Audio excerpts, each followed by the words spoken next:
के साथ ही परमात्मा ने हमारे शरीर में कुछ ऐसी रचनाएं रच दी हैं जिसका हमें ज्ञान न होने के कारण हम सांसारिक मतलब भौतिक, आध्यात्मिक और वैयक्तिक तीनों विषयों में दुख या संकटों का सामना करते रहते हैं।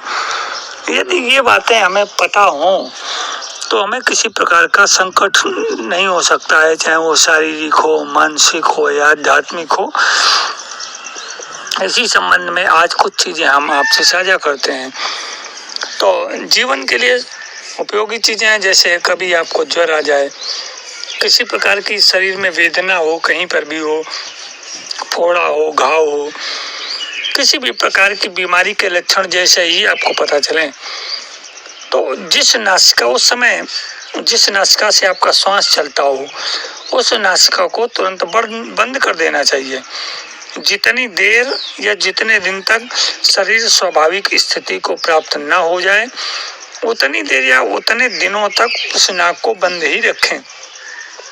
इससे शरीर शीघ्र स्वस्थ हो जाएगा और अधिक दिनों तक दुख नहीं भोगना पड़ेगा।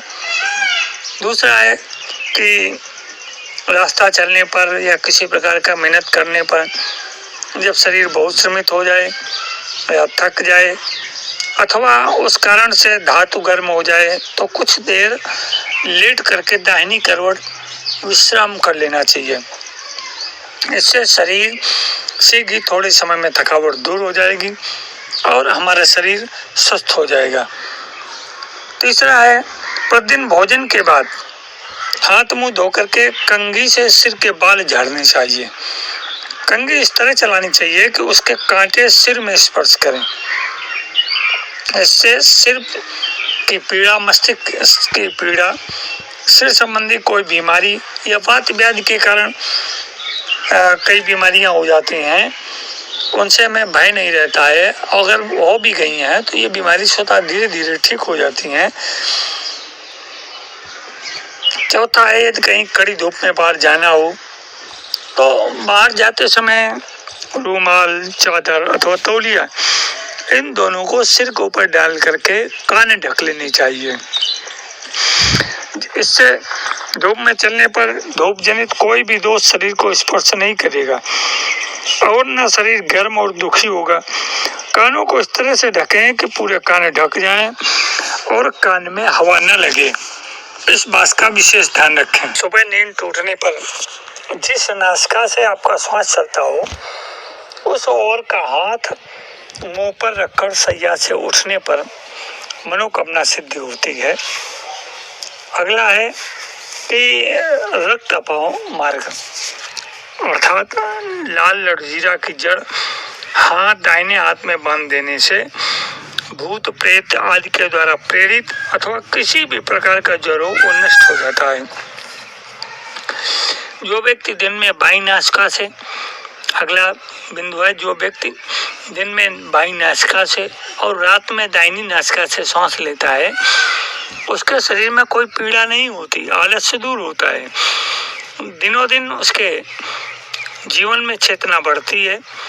10-15 दिन रुई द्वारा अपनी नासिका को बाधित करके अभ्यास करने से पीछे अपने आप ही इस प्रकार का श्वास चलने लगता है।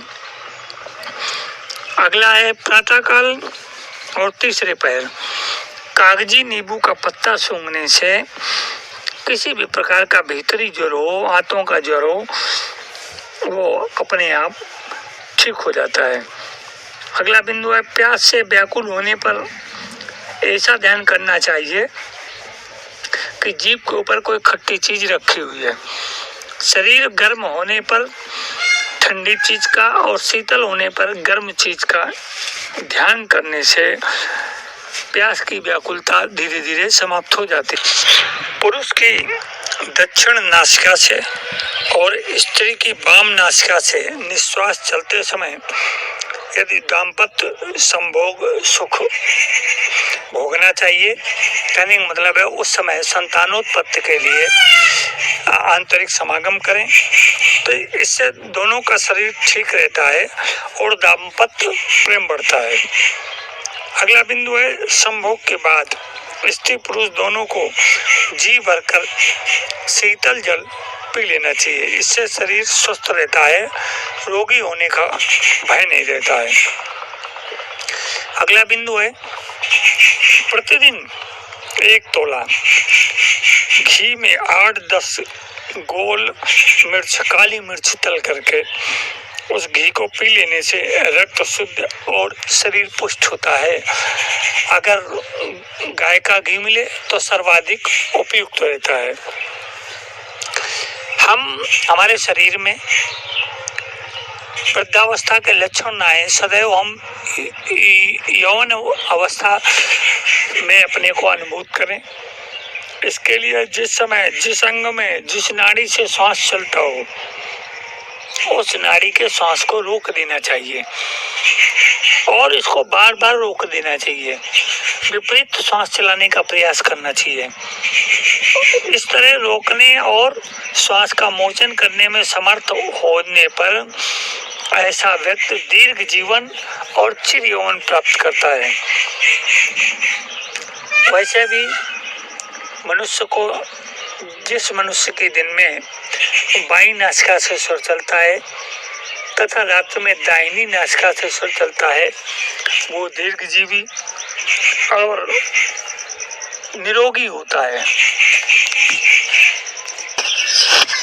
प्रतिदिन आधा घंटे पद्मासन में बैठ करके दांतों की जड़ में जीभ का अग्रभाग दबाकर रखने से सब तरह की व्याधियां नष्ट हो जाती हैं। जब हमारी, अगला बिंदु है, जब हमारी स्मरण शक्ति कम हो जाए उस समय मस्तक के ऊपर एक काठ, लकड़ी की कील और उसके ऊपर लकड़ी का टुकड़ा रख करके धीरे धीरे उस पर आघात करना चाहिए। अगला बिंदु है कि प्रतिदिन दोनों समय स्थिर आसन में बैठ करके नाभि की ओर एकटक देखते हुए नाभि में वायु धारण और नाभि कंद का ध्यान करने से, मणिपूरक चक्र का ध्यान करने से अग्निमांद्य, असाध्य, अजीर्ण और प्रबल अतिसार इत्यादि सब प्रकार के पेट से संबंधित रोग ठीक हो जाते हैं और हमारी परिपाक शक्ति तथा जठराग्नि भी आश्चर्यजनक रूप से बढ़ जाती है। रक्त परिशोधन के लिए हमें शीतली को प्राणायाम कुंभक के साथ करना चाहिए। गोरक्ष संहिता में कहा भी गया है, जीवया वायु माकृष्य उदरे पूरे क्षणै क्षणंच कुंभकम कृत्वा नासाभ्याम रेचयेत पुनः। जीवा द्वारा वायु को खींचना चाहिए, अर्थात दोनों होठों को सिकोड़कर बाहर की हवा धीरे धीरे खींचनी चाहिए। इस प्रकार जब हम हवा खींच करके अपना मुंह बंद करें तो जिस तरह लार को निगलते हैं, ऐसे ही हवा को उदर में भरें। फिर क्षण भर उस वायु को कुंभक द्वारा धारण कर, अर्थात अंदर अंता कुंभक करें, अंदर रोकें, फिर दोनों नाकों से उसे बाहर निकाल देना चाहिए। इस रीति से बार बार वायु खींचने से कुछ दिन में रक्त साफ हो जाता है और शरीर कामदेव के समान कांतिपूर्ण हो जाता है। ये शीतली कुंभक करने से अजीर्ण तथा कफ पित्त आदि रोग पैदा नहीं होते। चर्म रोग आदि में रक्त शुद्धि के लिए सालसा का व्यवहार न कर उसके बदले इस क्रिया को करके देखें। सालसा की अपेक्षा शीघ्र और स्थायी सुफल इससे प्राप्त होता है। नित्य रात दिन में कम से कम 3-4 बार 5-7 मिनट स्थिर भाव से बैठकर इस प्रकार मुंह से वायु खींचना और नासिका द्वारा निकालना चाहिए। ये क्रिया जितनी अधिक की जाएगी उतना ही शीघ्र लाभ होगा, इसमें कोई संदेह नहीं। मैले कूड़ा करकट से भरे दूषित वायु से पूर्ण स्थान में वृक्ष के नीचे मिट्टी के तेल का चिराग जहाँ जलता हो, ऐसे घर में, और जब भोजन पचा न हो तब ये क्रिया नहीं करनी चाहिए। इस बात पर विशेष ध्यान रखना चाहिए कि वायु रेचन के बाद हांफना न पड़े, वायु छोड़ने के बाद हांफना न पड़े। विशुद्ध वायुपूर्ण स्थान में स्थिर आसन से बैठकर धीरे धीरे रेचक और पूरक का कार्य करना चाहिए। इस प्रक्रिया से कठिन शूल वेदना, छाती या पेट का कोई भी दर्द हो, वेदना हो, वो ठीक हो जाती है। शत्रुओं का वशीकरण या शत्रु पर विजय।